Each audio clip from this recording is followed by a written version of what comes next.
South Africa star bowler Kagiso Rabada talk of the cricket గా మారాడు. IPL పిచ్లు బౌలర్లకు శాపంగా ఉన్నాయని బీసీసీఐపై నేరుగా విమర్శల బాణాలు ఎక్కుపెట్టిన రబాడా ఇప్పుడు ఏకంగా ఇండియాను వదిలి తన దేశానికి వెళ్లిపోయాడు. నిజానికి రాయల్ ఛాలెంజర్స్ బెంగళూరుతో జరిగిన మ్యాచ్లోనూ రబాడా ఆడలేదు.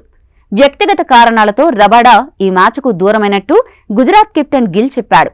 అయితే చాలా మంది మాత్రం బీసీసీఐ ప్రతీకారం తీర్చుకుంటుందని, అందుకే రబాడాని ఆడించలేదని సోషల్ మీడియాలో కొందరు ప్రచారం చేశారు.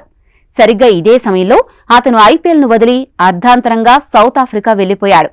వ్యక్తిగత కారణాలతోనే రబాడా వెళ్లినట్టు కొన్ని స్పోర్ట్స్ రిపోర్ట్స్ చెబుతున్నాయి. అటు రబాడా ఎప్పుడు జట్టులో చేరతాడు అనే విషయంలో స్పష్టత లేదు. ఏప్రిల్ 6న సన్ రైజర్స్ హైదరాబాద్తో జరగనున్న మ్యాచ్కు రబాడా దూరమయ్యే అవకాశాలు కనిపిస్తున్నాయి. రబాడా లాంటి టాప్ క్లాస్ బౌలర్ లేకపోవడం గుజరాత్కు పెద్ద దెబ్బే. ఆర్సీబీతో జరిగిన మ్యాచ్లో రబాడా స్థానంలో అర్షద్ ఖాన్ తుది జట్టులోకి వచ్చాడు. ఈ సఫారీ ఫాస్ట్ బౌలర్ దూరం కావడంతో గుజరాత్ బౌలర్లు ఫారెన్ ప్లేయర్స్తోనే ఆడిందే.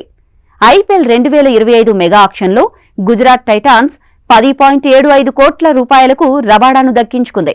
2024 ఐపీఎల్ సీజన్లో రబాడా పంజాబ్ కింగ్స్ తరపున ఆడాడు.